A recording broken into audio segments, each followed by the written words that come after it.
Viewer discretion is strongly advised. The following is for educational and entertainment purposes only and contains verbatim federal courtroom testimony from the Sean Diddy Combs trial, as reported by Inner City Press. Millions have watched Ashton Kutcher play the charming prankster, the goofy heartthrob, or the savvy tech investor. But on a humid spring morning in a Manhattan courtroom, that same man stepped forward not as a celebrity, but as a witness in one of the most disturbing celebrity trials in modern history. With Sean Diddy Combs facing a sweeping list of charges ranging from sex trafficking to organized abuse, Kutcher, once a member of Diddy's infamous Hollywood Rat Pack, had no choice but to take the stand. Silence filled the room, and then Ashton spoke. What followed left the court stunned. Kutcher wasn't just there to distance himself from Diddy. He was there to reveal something nobody expected.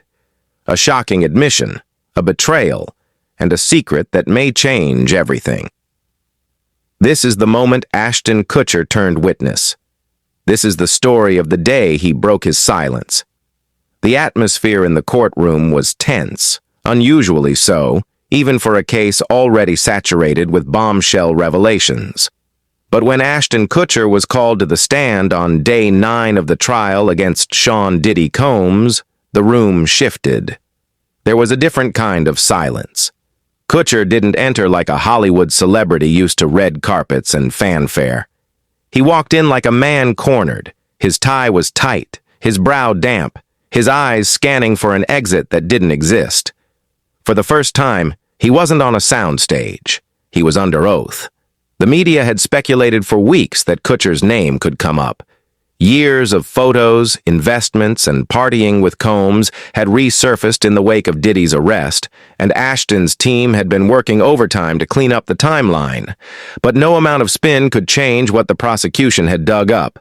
Kutcher's name appeared in correspondence, security logs, financial records, and most damning of all, in a handful of videos seized from Diddy's compound. Ashton Kutcher, the prosecutor began, do you recognize this image? Kutcher took one glance at the screen. It was grainy, but it was him, shirt slightly unbuttoned, drink in hand, laughing in a dimly lit room. Around him were faces blurred for privacy. I do, he said, swallowing. That was in 2009. Diddy's White Party. That was the first of many confirmations. And as his testimony unfolded, a carefully curated public persona began to unravel. Kutcher spoke calmly at first, but there was a tremble in his tone. I was friends with him, he said of Combs. I looked up to him, but there were things I saw, things I ignored. He explained how the so-called New Hollywood Rat Pack had formed. Diddy himself, Danny Masterson, Wilmer Valderrama. At first it was partying, then it was business, then it was something else. There was a turning point. Kutcher said it went from private events to things I'd call curated experiences, and I didn't ask enough questions. The prosecution asked if he had ever witnessed criminal behavior. Kutcher paused. I didn't know what I was seeing at the time. That's what I keep telling myself. But I know better now. He admitted that Combs often had a separate team working the back rooms, people who confiscated phones, directed guests to certain areas, and collected NDAs on site. Ashton revealed that even he had signed multiple NDAs over the years. I just thought that was standard, he said. Everyone did it. But then came the recordings. The court played audio captured during a party in 2013 at one of Diddy's homes. You could hear music, laughter, then Ashton's voice. I don't think we should be filming this, he said. Seriously, this is too much. Someone else responded. Relax. It's all taken care of. They already signed. The prosecutor turned to Ashton. Who were you referring to? He hesitated, eyes darting to Diddy, who sat stone-faced at the defense table. Guests, Ashton finally said. Some were models, some weren't. But they weren't told what was going to happen. Not really. By the end of part 1, Ashton's testimony wasn't just about Diddy. It was about complicity, about a culture of silence that rewarded those who played along and punished those who asked questions. And it became clear Kutcher had once been one of the former. But now, in front of a judge and a jury, he was trying to become the latter. Ashton continued his testimony into the afternoon, this time detailing the infamous years of the new Hollywood Rat Pack. It was me, Diddy, Danny Masterson, and Wilmer Valderrama, he said. We called it a new kind of brotherhood. But in hindsight, it was a machine. He recounted stories that at the time sounded glamorous. Private jets to secret locations, all-night benders in mansions with no clocks or windows. But these tales now took on a sinister shade. There were entire rooms at those parties where only certain people were allowed in, Ashton said. You had to be approved. I didn't ask who was doing the approving. The prosecutor pressed him.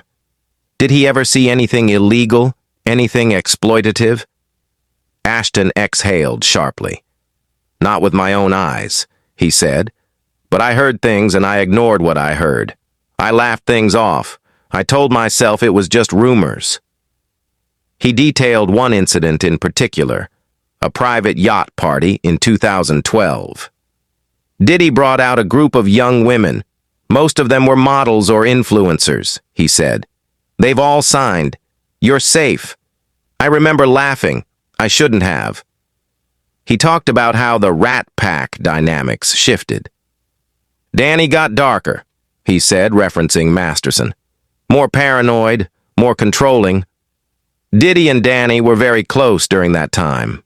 The court showed footage from Diddy's 2009 White Party, co-hosted by Kutcher. That was my idea, he admitted. We were promoting charity on the outside, but behind the scenes I think we were promoting something else entirely. He told the court that as time went on, even he started keeping secrets. You don't rise in Hollywood without learning when to shut up. I was making millions. I had a brand and I didn't want to ruin that. He also explained how guests who asked too many questions weren't invited back. There was a guest list and there was a blacklist. You don't cross Sean Combs. Everyone knew that. He even referenced a troubling encounter between a female guest and another celebrity whose name was redacted during court testimony. I asked if she was okay. She said they told me not to talk. That stuck with me. Ashton began to tear up slightly. I'm here because I was part of the circle and I saw enough to know something was wrong and I didn't do enough to stop it. The gallery sat in stunned silence. Ashton Kutcher, long seen as the likable goofball, the tech-savvy investor, the doting husband, was now peeling back layers of a Hollywood secret few dared to confront, and it was only getting darker. Kutcher's testimony shifted from Hollywood gossip to direct exposure. The term freak-off, long rumored in industry blogs and anonymous posts, became part of the courtroom lexicon. What's a freak-off? The prosecutor asked. Ashton hesitated. It's an event Diddy would host, he said. Private, exclusive, phones taken, guests blindfolded. Sometimes it was presented like performance art, but it wasn't. Not really. He described how he was invited to his first one in 2005. I thought it was a theme party, he said. I brought a date. Within 30 minutes, I regretted coming. He wouldn't describe everything he saw. But he did say this. There were hidden cameras. There were people who looked terrified. There were rooms you didn't walk into unless someone tapped your shoulder. The prosecutor brought up a detail from a seized laptop. Ashton's name was on a digital guest list tagged green light. It meant I was trusted, he said. I don't know what I did to earn that, but I knew what it meant. I could go anywhere. He also described being given documents to sign, NDAs drafted not just for guests, but for high-profile entertainers, security teams, caterers. The NDA I signed in 2010 was 28 pages long, he said. I signed it anyway. The courtroom listened as Ashton explained how difficult it was to step away. You're not just backing out of a party, he said. You're backing out of a network, a power structure, a system. He recalled one moment in 2014 when he tried to stop attending. I told Diddy I was done, that it wasn't for me anymore, and he said, "You don't quit. You're in or you're out forever." That same week, Ashton claimed 3 investment deals mysteriously fell through. I got a call from a mutual friend who said, "You made someone nervous." Ashton ended with a chilling admission. "I was afraid, not just for my career but for my family. Diddy had reach, and people don't understand. He didn't need to raise his voice. All he had to do was stop returning your calls. That was enough to destroy someone." And with that, the courtroom broke for recess. But nobody moved, because Ashton Kutcher, for the first time in decades, was finally telling the truth. Once the court resumed, the focus turned away from parties and into something far more calculated, the financial and business ties that had quietly fueled the lifestyle Ashton Kutcher and Sean Diddy Combs had constructed. This wasn't just about what happened behind velvet ropes, it was about what funded it. Kutcher had long been considered a savvy investor. From early tech startups to massive venture capital plays, he had positioned himself as Hollywood's bridge to Silicon Valley. But as he explained the network behind it all, a pattern emerged. Many of his deals overlapped with names now caught in the crossfire of Diddy's scandal. In 2009, I started getting involved in more than just entertainment. In 2009, I started getting involved in more than just entertainment, he said. I was introduced to founders, fund managers, and Sean had connections most people didn't. He could open doors that even the biggest venture capitalists couldn't. He described how Diddy brought him into a circle of international financiers, brand developers, and nightlife moguls. They didn't just throw parties, they built companies out of them. There were branding firms disguised as clubs, investment groups disguised as lifestyle blogs. It was marketing, surveillance, and recruitment all rolled into one. One name came up repeatedly, an anonymous investor tied to several of Kutcher's ventures, later discovered to have direct affiliations with Combs' overseas business arms. Financial records showed large transactions labeled only as consulting or event services. But the destinations of those funds often aligned with dates of notorious private gatherings. Ashton also admitted there were shell companies he never fully understood. They told me it was to protect intellectual property, he said, but looking back, it was probably to hide who was really funding what. When asked why he didn't dig deeper, Ashton looked down. Because the money was good. Because I didn't want to be the guy who asked too many questions. The prosecution laid out a timeline of investments, from Kutcher's involvement in an exclusive tech hub in downtown LA to his partnership in a nightlife-focused app that folded shortly after receiving millions in funding that traced back to accounts now frozen under federal suspicion. Kutcher admitted he'd received updates from the app's leadership, but the user data they collected, names, locations, biometric info, had quietly been sold off.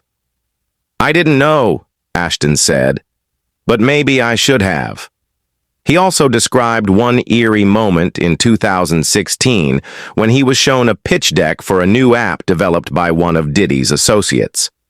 It was supposed to help talent connect directly with producers, but there was a page about discreet background checks and personality profiling that made me uncomfortable. I passed on that one. What was revealed wasn't just a story of bad parties. It was a full-on infrastructure that blurred the lines between Hollywood and darker interests. And in the middle of it all were names you'd see on magazine covers holding awards on stage, while behind the scenes they were cashing checks signed in silence. As the years wore on, Ashton Kutcher's circle got smaller. The bond that once united the so-called new Rat Pack began to fracture. And not because of scandal, but because of control. It became clear that within this Hollywood fraternity, loyalty had a price, and betrayal came with consequences. After 2014, things changed, he said. Danny Masterson became more paranoid. Wilmer Valderrama started distancing himself, and I started hearing whispers. He wasn't just referring to media gossip. According to Kutcher, people close to the group were quietly breaking away, not out of disagreement, but out of fear. One friend stopped showing up to everything. We thought he was just burned out. Then he called me and said, "You know too much. Get out." Kutcher claimed that after he began declining certain invitations, events, investments, dinners, things around him shifted. Projects that were greenlit suddenly went dark. PR deals fell through and certain executives stopped returning his calls. It felt like I was being quietly frozen out. He detailed a chilling encounter in early 2017 when he ran into Diddy at a charity gala. He hugged me, told me I'd been missing out, and then he said, "You should be careful about what you don't remember." That line stuck with him. Shortly after, Ashton said he received a USB drive in a blank envelope at his office. It was footage from a party in 2012. Nothing illegal, just embarrassing. I got the message. He admitted that fear started dictating his decisions. He didn't speak up. He didn't confront anyone. He just tried to back away slowly, hoping no one would notice. But someone always did. Every time I pulled away, something would come up, he said. A tabloid leak, a hacked email, a threatened lawsuit, and I'd scramble to protect my name, my family. But the deeper concern was what he couldn't protect, his conscience. Ashton recounted a night in 2018 when he got a call from a friend warning him that a civil suit was coming against one of the Rat Pack members. They said, "Don't let this get to you. We'll handle it." That's when I realized this wasn't just friendship anymore.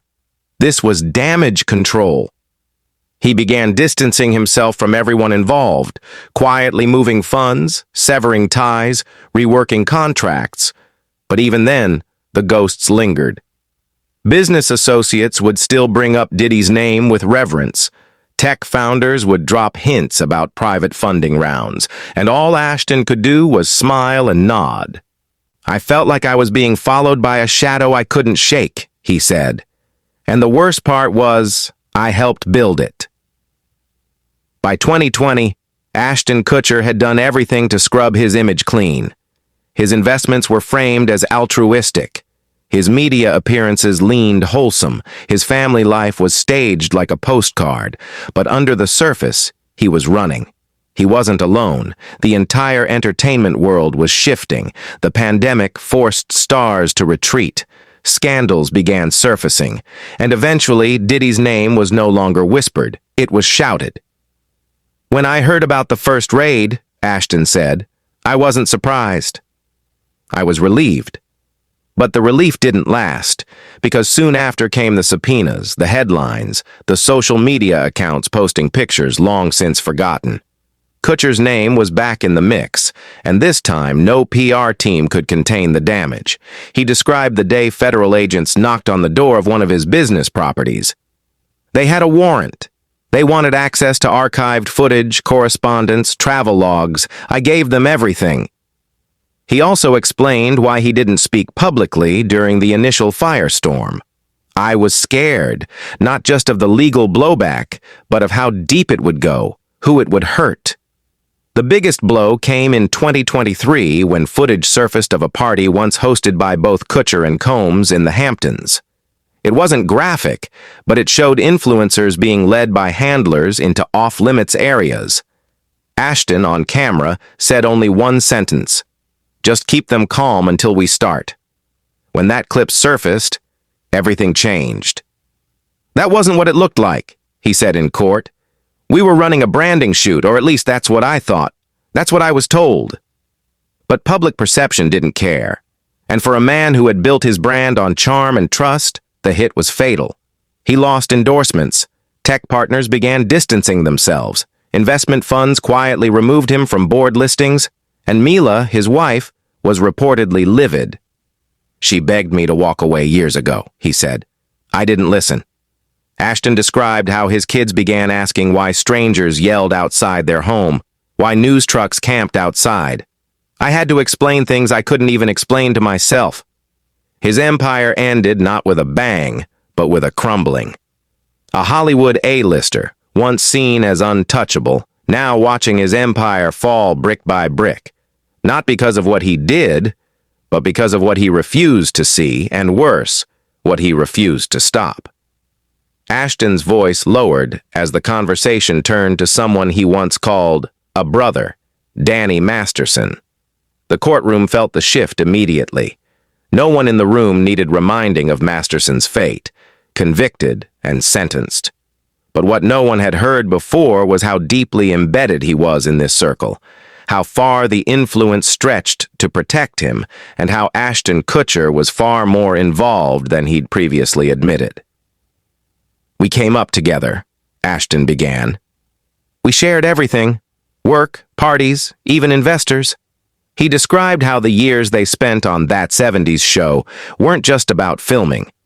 Offset, it was networking. Danny was plugged into Scientology, Kutcher to tech and venture capital, Diddy to fashion and music, and at the core, they fused it all into one web of power that was designed to silence dissent. "What people don't know," Ashton said, "is how that power moved behind the scenes. When Danny was first accused, it wasn't just lawyers that got involved. It was favors being called in from people across every industry. I watched it happen." He recalled a particularly disturbing evening in 2017, just before Netflix dropped Masterson from the ranch. Kutcher said a private dinner took place in the Hollywood Hills. There were execs there, producers, a few artists, and one of Diddy's lawyers. The conversation wasn't about whether Danny was innocent, it was about how to keep everything quiet. Documents surfaced, showing a sequence of communications between Kutcher and his team where he offered to manage optics on Masterson's behalf. "I thought I was helping a friend," he said, "but I didn't realize I was helping bury the truth." The court was shown a memo from a PR firm Kutcher employed in 2018, listing a plan to flood search engines with positive news stories involving himself, Diddy, and Masterson. The campaign included celebrity endorsements, red carpet appearances, and even quiet donations to women's charities, all timed with specific legal milestones. "I was scared of what would happen if the public turned on us," Ashton admitted. "So I became part of the distraction machine." He paused before delivering one of the most haunting revelations yet. "There was a call in 2019. Danny was panicking. He said if things went south, he'd take people with him. And when I asked who, he just said, 'You know who signs the checks.' I knew what he meant, everyone in that circle. By now, it was obvious to everyone listening. This wasn't about Ashton Kutcher simply being in the wrong place at the wrong time. This was about a man who had been close enough to the center to see the gears turning. He finally pulled back the curtain on how silence was bought and how it nearly bought his soul. Ashton described something called the cleanup crew. It wasn't one group, he said. It was a system, a strategy. There were fixers, drivers, private medics, publicists, legal shields. You'd walk into a mess and by morning everything would be reset. People paid, stories erased. Sometimes memories too. He recounted an incident in 2015 at an event overseas. A guest had a medical emergency.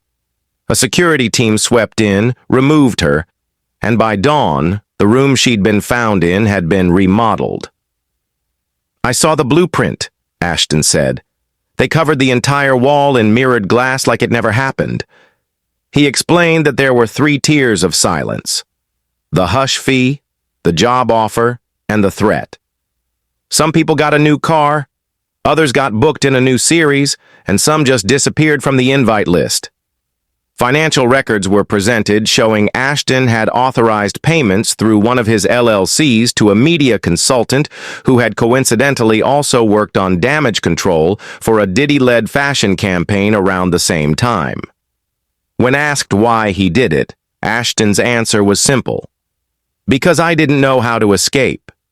He revealed that by 2021, he began quietly withdrawing from certain ventures. He severed ties with Diddy's associates, closed dormant businesses, even deleted a decade's worth of photos from cloud archives.